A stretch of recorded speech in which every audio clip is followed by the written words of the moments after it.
우리 앞에 인사하겠습니다. 항상 기뻐하면서 합시다. 항상 기뻐하면서 합시다. 주님을 기도합시다. 주님을 기도합시다. 범사에 감사합시다. 범사에 감사합시다.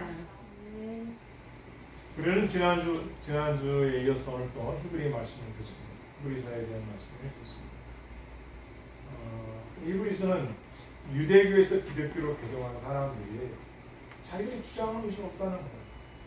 우리는 구약에 하나님을 믿는데 제사가 있고 제단이 있고 제물이 있어야 된다. 그런데 왜 예수님을 믿으면 제사도 없고 제물도 없고 제단도 없냐? 여기에 대해서 히브리서 기자는 예수 그리스도께서 완전한 하나님으로 완전한 사람으로 너른 나라의 모든 죄악을 대신 지시고 속죄 제물로 바치셨다. 그래서 이제 구약의 그 율법적인 그러한 제사나 제단이나 제물이 필요 없다. 이제 하나님 앞에 나갈 때는 주인들이 주 예수 그리스도를 믿고 주 예수 그리스도의 이름으로 나가는 것이다. 그럼 예수님은 도대체 어떤 분이냐? 그분은 완전 하나님이시고 완전한 사람이시고 그분은 하나님의 영광의 본체시고 그분은 하나님의 동등된 자격을 가진 분이시다. 그분은 인간의 악한 죄를 도말하시는 정결케 하시는 분이다. 믿는 자들에게는 영생을 허락하시고 영원한 복락을 천국을 만들었고 준비하신다. 이런 분이 예수 그리스도이시다. 그러면 그 예수 그리스도를 믿으면 도대체 어떤 복을 받느냐? 지난주까지 우리는 당신은 영원한 안식에 들어가느냐 라는 제목으로 말씀드렸어요. 그 영원한 안식에 들어가기 위해서는 어떻게 살아야 되느냐에 관해서 저희 예수님의 말씀을 드렸어요. 안식이라는 것은 죽음도 곡하는 것도 아픈 것도 고통하는 것도 다시 없는 영원한 나라 새하늘과 새 땅 그 천국 그곳에 위한 것이 신앙의 목적이다라고 우리가 자 오늘은 그러면 이 영원한 복을 받으려면 우리는 과연 이 세상에 살아가는 동안 어떻게 신앙생활을 해야 될까? 이건 제가 어제 바빴습니다. 토요일날 말씀 준비하고 다시 점검하고 심화학습하고 내일에 대한 넣고 이것도 목사 바쁜 그래서 어제 예식장에 두 군데가 있어서 다니면서 적고 생각하면서 근데 어제 한 예식장에 갔는데 결혼식장입니다. 주례 하시는 목사님이 신랑 신부들이 딱 입장을 했는데 이렇게 얘기하시는 거예요. 내가 신랑 신부에게 오늘 결혼식 오기 전에 과제로 낸 책을 다 읽고 그다음에 숙제를 내는데 써오고 싶다. 그게 뭐냐? 이 책을 읽고 남편은 나는 어떤 아내를 원하느냐 그걸 써오라고 한 거예요. 아내에게는 나는 어떤 남편을 원하는가 써오라고 한 거예요. 남편이 써왔습니다. 미국에서 사시니까 한국인인데 아내들도 미국에서 살고 있어요. 남편은 뭐 가정을 잘 이끌어가겠다 이런 내용이었고 이 아내 되신 분이 신부가 쓴 글이 제가 기억에 탁 담겨 있어요. 뭐냐? 당신은 어떤 남편을 원하느냐 했더니 이 신부가 뭐라고 이렇게 썼어요. 하나님께서 짝지어준 이 결혼 생활에서 살아갈 수 있는 하루하루가 내 남편을 위해서 이 단어예요. 하나님의 영광을 보여주는 남편 되길 원합니다. 여러분 어떤 사람 되길 원합니까? 내 남편은 돈을 많이 벌어와야 합니다. 내 남편은 죽을 때까지 건강해야 됩니다. 내 남편은 나를 위해서 헌신하게 해야 됩니다. 내 남편은 재산도 많이 키울 수 있는 능력자가 되기 원합니다. 그런 걸 원하지 않고 한 가지 내 남편들 이 사람 그냥 원하는 거 하나님의 영광을 나한테 나타내주는 사람입니다.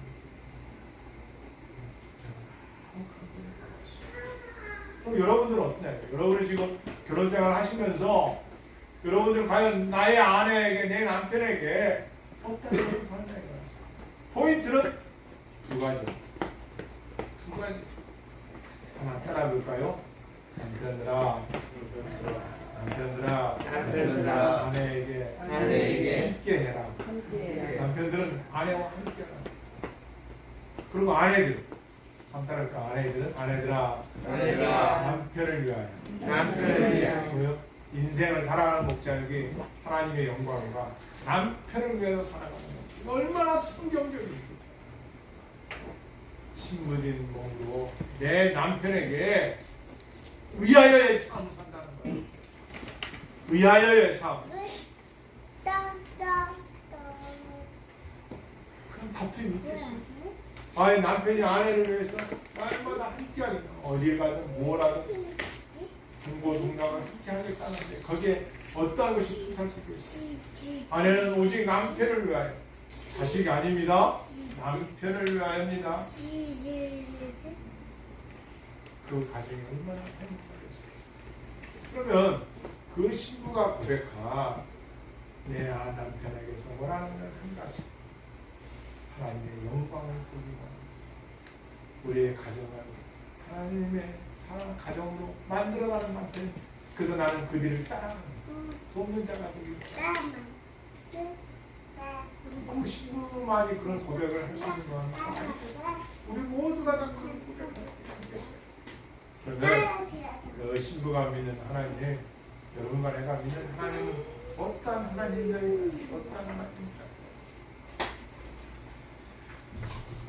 이 하나님은 성경의 자증성, 인간의 편에서 하나님이 어떤 하나님인가 하나도 중요하지만 성경에서 말씀하신 하나님 어떤 분이냐, 그것을 하나님께서는 두 가지로 나타내 주셨어요.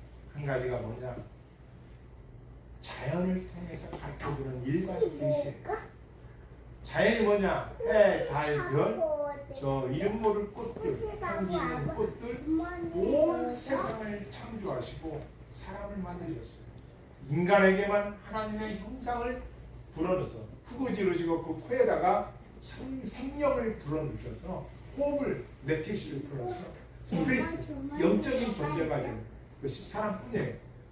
동물들은 영혼이 없습니다.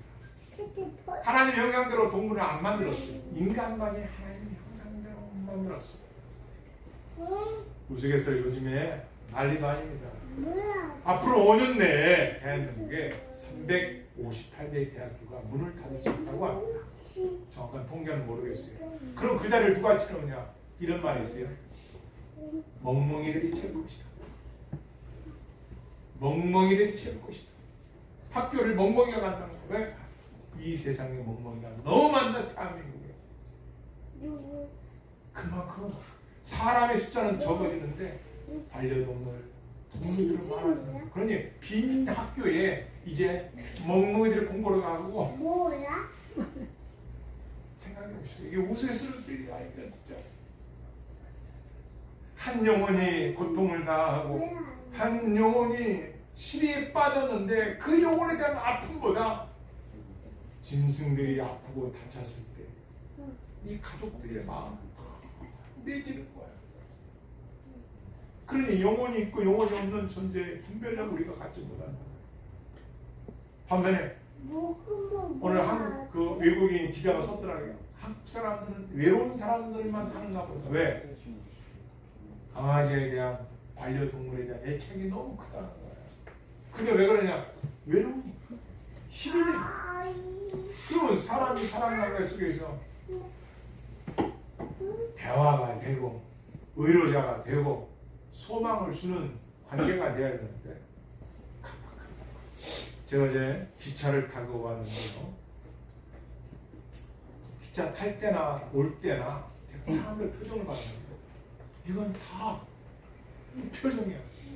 다 무표정. 제가 옛날에 기차 탔을 때는요, 밝았어요. 그래서 몇 명이 떠들고 이야기도 하고 주위 사람들과 막 밤도 날아오고. 근데 타고 있는데 다 로봇 같아.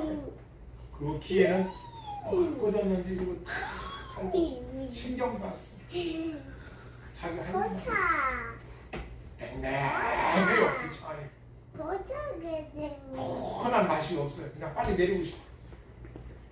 갈수록 강박 우리에게 가르쳐주고 있는 강박한 삶. 왜? 남의 인생 신경 쓸 때가 아니라 나 살기도 바쁘다 이거야.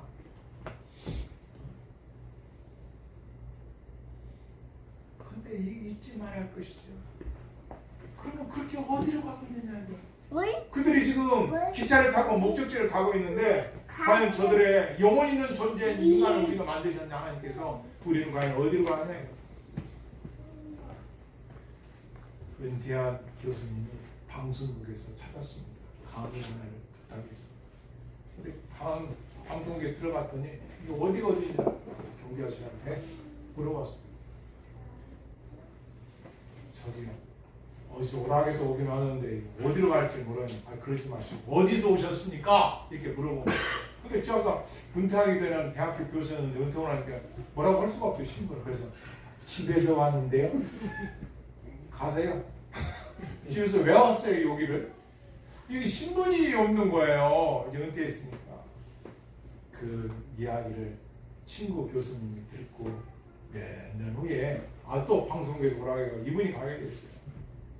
근데 이분이 오라고 혼자요. 이 딴 교수님이 딱 갔는데 그분이 물은 거예요. 또 어디서 오셨어요? 딱 그러니까 듣기 들었는데 또 뭐라고 했는데 그래가지고 역시 이게 교사 선생님이셔 머리가 빨리 돌아가죠. 이보시오! 나보고 어디서 왔냐고 물어보지 마시고 자존심 있어가지고 어디로 갑니까? 라고 물어보십시오. 어디로 갑니까? 그래야 내가 어디로 갑니까? 나한테 물어봐야 내가 방송실을 어디를 찾아왔습니다 라고 말을 하지. 갈 곳을 물어봐야지 왜 온 곳을 물어봅니까? 제가 딱 깨달았어요. 그 말에 뭡니까? 여러분 나는 어디서 왔느냐보다 어디로 가고 있어요. 지금. 이게 더 중요한 거 아니에요? 지금 여러분 어디로 가고 있냐는 거야. 교회가 왜 영어가 나오려네. 교회가 왜 이곳에 있습니까? 여러분과 나에게 정확한 내비게이션 나가 있습니다. 저 본향을 향하여, 천성을 향하여, 하나님이 있는 곳으로 믿으시길 바랍니다. 이번 명절 때 내비게이션을 가지고 운전하러 가다가 다 논 가운데 다 집합한 거예요. 한 15대인가. 왜 집합이 갔더니 내비게이션이 잘못 알려줘가지고 가는 길을 벗어나서 논바닥에 차들이 모여있는 거예요. 내비게이션이 정확히 목적지를 안다고요? No. 그거 한 번 때문에 290만 명이 바꿔 탔다고 하잖아요. 내비게이션을 그쪽 사에서 이쪽 사로 못 믿겠다는 거예요. 여러분 인생을 누가 안내를 하겠습니까? 따라했습니다. 성경만이 하나님의 말씀입니다. 정확한 말씀입니다. 성경은 정확한 건 하나님 말씀을 믿습니다. 이 말씀을 믿으면 본향을 향하여 가는 거예요. 딴 길로 가지 않고. 할렐루야. 아까 그 신부가 고백한 그 하나님. 그 하나님은 여러분과 나에게요. 이 길이 길이다. 이 길이 하늘나라 가는 길이다. 그것을 일반 계시로 하늘, 달, 땅, 꽃, 온갖 동물들 이 모든 걸 창조하시고 우리에게 가르쳐주고 있는 거예요.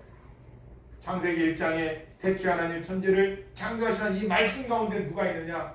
따라서는 내가 들어있다. 내가 들어있다. 창조된 내가 들어있다는 거예요. 천지 만물을 창조하신 그분이 나를 창조하심을 믿으시길 바랍니다. 이게 진리예요. 그래서 기독교는 진리가 뭐냐가 아니라 진리가 누구냐가 진리인 거예요. 예수 그리스도만 영원한 진리인 줄 믿습니다. 그래서 특별 계시를 우리에게 이 성경을 주신 거예요. 교과서를 주신 거예요. 텍스트를. 천지 만물을 통해서는 복음이 안 전해져요. 저걸 누가 만들었을까? 성경을 보니까 하나님 만드셨네. 나타나는 거예요. 그래서 이 성경을 기록해 주셔서 문화와 문명, 글과 깨우침, 심화학습, 깨닫고 아는 것, 과거 지식, 선지식을 가지고 새로운 지식을 깨달아 알아서 창의적인 지식을 내만드는 것, 창의적인 것, 창의성, 성경을 통해서 알아. 내가 너희를 만들었고 내가 이 세상을 작정하고 계획하고 섭리하는데 과거로부터 미래, 이 땅엔 과거, 미래, 현재가 있지만 저 번영을 향해서 언젠가 이 땅의 죄악으로 끝날 날이 있다. 나는 알파 오메가다. 처음이도 마지막이 이것이 주인이 바로 하나님이시다. 가르쳐주고 있는 거예요. 그렇다면 어제 5회째 들었죠. 한 번 죽는 건 사람에게 정해진 것이다. 사람이 지금 죽고 있어요. 오늘도 태어난 사람도 있지만 죽는 것이 진리라고 믿는다면 그 후에 심판이 있다는 것도 진리인 줄 믿습니다. 그래서 심판이 있으니까 예수님 믿고 죄 용서받고 천국 오라는 거예요. 이것을 특별계시 성경을 우리에게 주신 거예요. 그런지만 하나님은 어떤 일을 하십니까? 살아있어 하나님은 하나님 자신을 위해서 자신의 영광을 위하여 지금도 일하고 계십니다. 하나님은 어떤 일이냐? 아까 우리 성경 말씀에 여기 나와 있습니다. 17절 우리 준서 형제 한번 읽으실까요? 17절 6장 17절 크게 읽어주세요.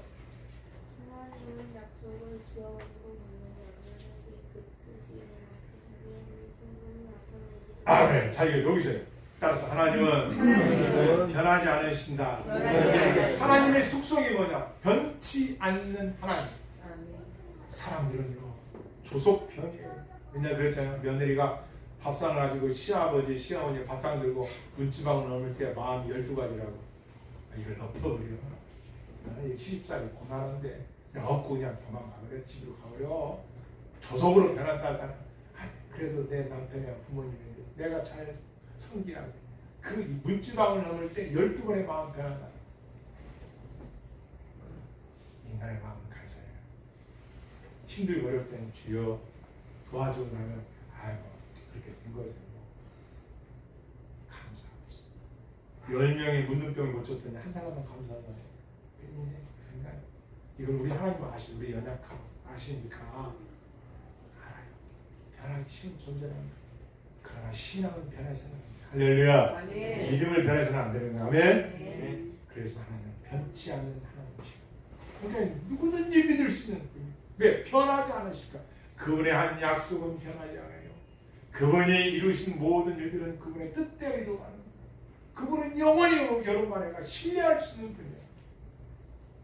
왜? 그분은 변하지 않는 분이십니다. 두 번째 따라하겠습니다. 하나님은 용서하시는 분입니다. 용서하시는 분입니다. 하나님은 용서하시는 분입니다.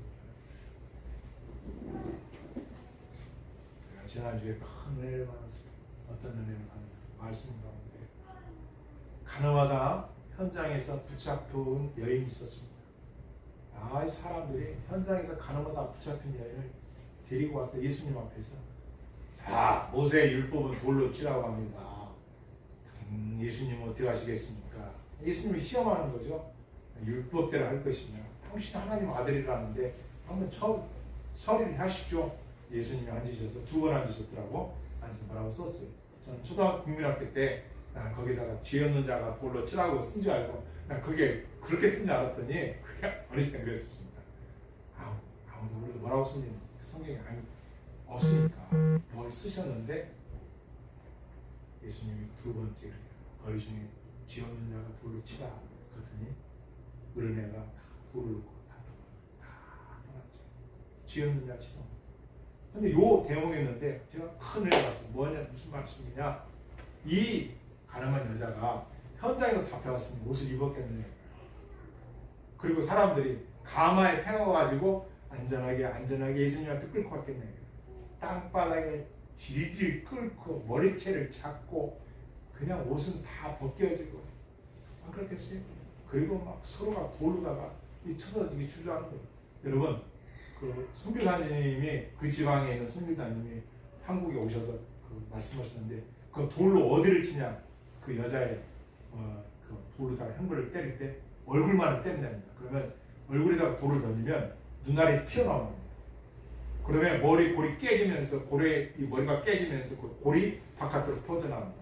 거기다가 계속 돌을 치면 이 얼굴이 산산이 피와 뼈가 분산돼 가지고 으깨져 가지고 여러분 토마토 막 이렇게 으깬 것처럼 그냥 피바다가 되는 거죠. 그리고 형체가 없어져 버립니다. 얼마나 잔인합니까? 가늠했던 그 여인이 그렇게 죽어가는 거예요. 자, 그렇게 형벌을 하려고 지금 데리고 온 거예요. 자, 여기서 여러분이 질문할게요. 그래,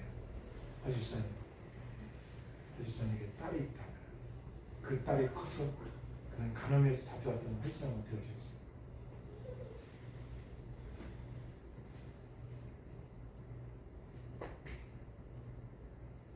여러분들 한번 생각해요. 여러분의 딸이 집사님의 따님이 가나보다 푹 끓고 왔어. 어떻게 하시겠어요? 어떻게 하시겠어요?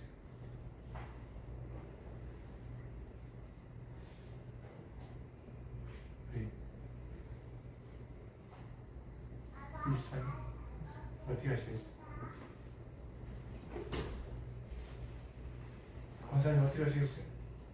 당신의 딸이 가나보다 잡혀왔어요. 부르다 지금 죽이려고 그래요. 어떻게 하시겠어요? 그래서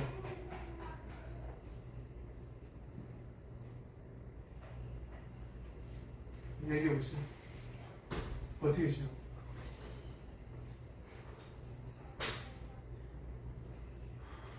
황기사님, 따님 그렇다면 어떻게 하시겠어요?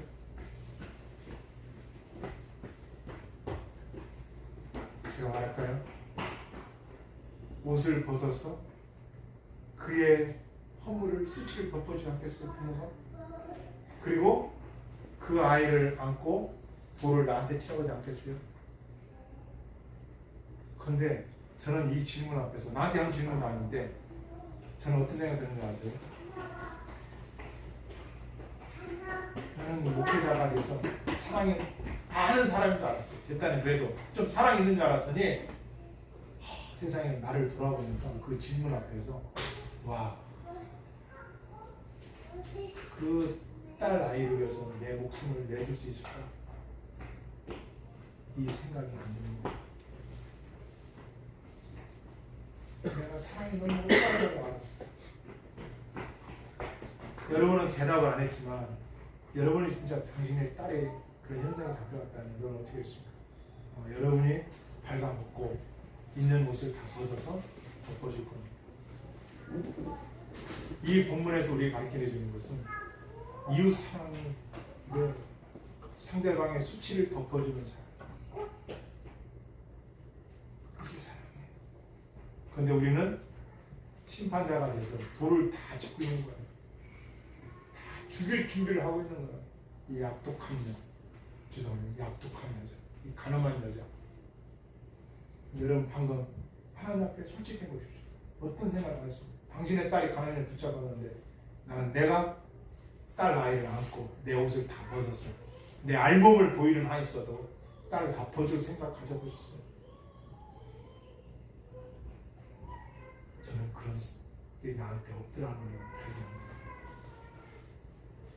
얼마나 우리가 강박한가. 그래서 성경 흘리기 전에 그 나라 가려면은 강박한 마음을 갖지 말라. 따라서 옆에서 우리는 사랑의 실천자가 됩시다. 사랑의 실천자가 되셨다. 세 번째 하나님은 누구시냐? 따라하겠습니다. 보상하시는 하나님입니다. 보상하시는 하나님입니다. 하나님께서는 보상을 주시는 하나님입니다. 14절 우리 찬성대님 읽어주겠습니다. 6장 14절 읽어주세요. 내가 반드시 너에게 복주고 복주면 너를 번성하게 하고 번성하게 하리라. 할렐루야. 복을 주시는데 반드시 복을 주신다. 내가 너에게 복을 주는데 반드시 복을 줘요. 보상하시겠다는 거예요. 하나님은 변치 않으신 하나님, 하나님은 용서하시는 하나님, 하나님은 보상하시는 하나님. 자, 이 보상은 단어를 잘 아셔야 돼요. 이 세상에서 짓는 죄에 대해서 하나님은 용서의 길을 열어놓으십니다. 누구로? 예수 그리스도를 믿게 하면 죄인들이 어떤 죄를 짓든 용서해 주신다. 그러나 예수님을 안 믿고 죽게 되면 그 죄에 대한 대가를 다 그 사람이 받아야 한다. 보상이라는 것은 하나님 편에서 내 아들이 죽기까지 너를 사랑한 것을 믿는 자에게는 은혜를 베푸셔서 구원해 주지만 믿지 않고 죽은 자들에게는 그 구원의 은혜를 믿지 않는 자들에게 형벌이 있는 걸 보상했다. 그러니까 우리는 얼마나 감사하면서 얼마나 들고 떨림으로 구원받은 백성으로 살아야 되는가를 우리에게 가르치고 있는 것입니다. 따라했습니다. 하나님은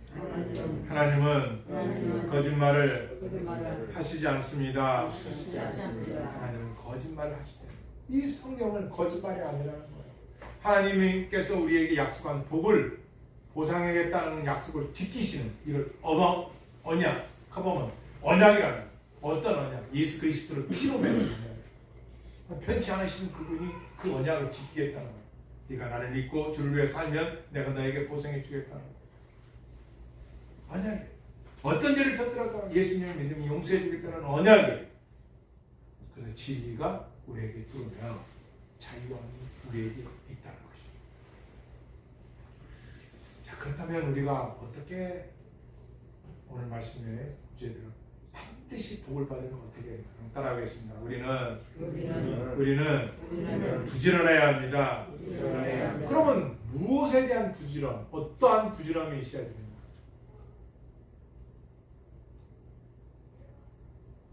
그죠? 무엇에 대한 부지런을 가져야 될까요? 첫째, 믿음 생활에 대한 부지런을 가져야 돼요. 신앙 생활에 대한 부지런. 여러분 지금 이 아침에 오시려고 이 예배 참여하고 얼마나 바쁘게 신앙생활을 부지런히 하셔야 돼요. 두 번째, 가족을 위해서 부지런해야 돼요.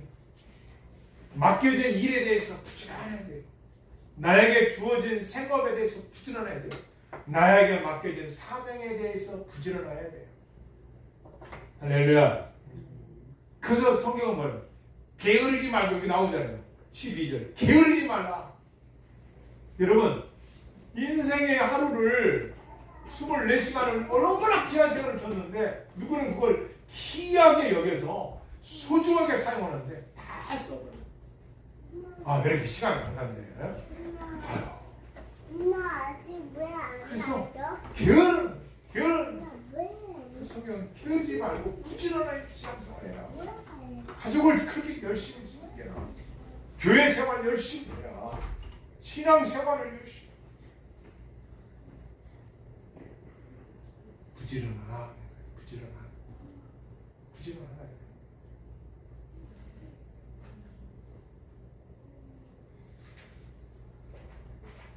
제가 이건 써야 돼요. 여러분 머릿속에 기억하고.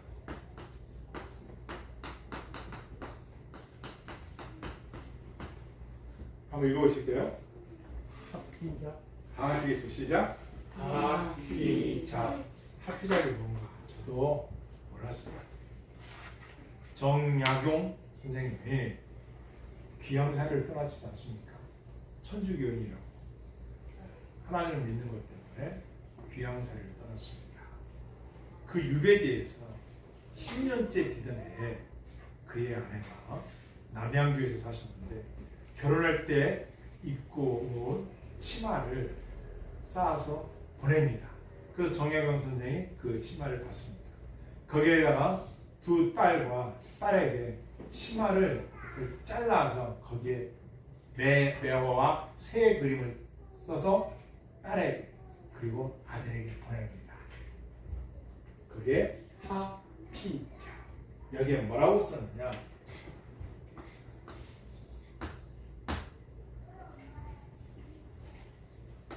부 한자예요. 부지런. 그 다음에 금감. 또 두 자예요. 동자와 검자. 검사할 검자에 부지런한 움직일 동자. 무슨 말이냐? 아들들아, 딸들아. 부지런하고 검소한 것은 기름진 옥토를 갖는 것보다 더 귀하니 동자와 검자, 부지런함과 검소함은 써도 닳아지지 않으니 계속해서 기름진 옥토보다 기름진 땅보다 부지런하고 검소해라. 이렇게 보내진 거예요. 왜? 자기가 높은 직이 있었지만 지금은 천주교를 믿는 천주교 교인이라 해가지고 유배지에서 있으니까 자식들이 엇나갈까봐 엇나가지 않고 그 치마를 쪼개서 써서 보낸 글이에요. 이게 힙하다는 책인데 어떻게 발견됐느냐? 4권을 썼는데 정영 선생이 4권을 썼는데 그 우리나라에 200년 만에 인테리어 회의자 사장이 인테리어를 하면서 하냐니 공사를 하는데 벽에서 뭐가 이렇게 뜯다가 내놓는 거예요. 뜯다가. 그래서 이걸 지나간 할머니가 페이지 준다 할머니가 2005년도인가요? 그걸 주셨어요. 그 니아까지 싣고 가는 거예요. 근데 어떤 사장이 그걸 본 거예요. 거기 그 모텔 사장이 그 사람 그래가지고 페이지 쪽으로 받아놨는데 그게 경매가 왔는데 1억에 옥션 1억에 KBS에서 진품명품으로 1억에 낙찰된 거예요. 사람 놀라요. 나중에 얼마에 팔면 7억 5천만 원에 팔렸어요. 그 책 세 권. 거기가 파피자예요. 두 글자. 부지런한 것. 성경은 우리에게 가르쳐줘요. 너희는 부지런하여 게으르지 말고 부지런함을 나타내요. 부지런함을 인정받으라는 거예요. 여러분이 얼마나 부지런한 걸 주위 사람한테 인정받으라는 거예요. 저 사람은 게을러. 그럼 게으르면 가을에 얻을 열매가 없는 거예요. 왜? 부지런히 안 했으니까. 자기 자신을 부단하게 열심히 공부하는 것도 일하는 것도 생업도 일도 남이 나를 돈을 주고 썼으면 하나님이 여러분과 나에게 충성히 여기 일을 맡겼으면 이 가을에 지난 세월 동안 진짜 열심히 최선을 다해서 살았네. 부지런.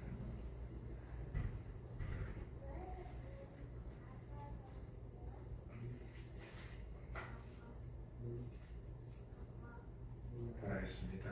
오직 믿음으로 오래 참으라. 영원한 본향에 들어가려면 영원한 안식에 들어가려면 반드시 복을 받으려면 부지런하고 게으르지 말고 오직 믿음 소망의 풍성함을 끝까지 참아라.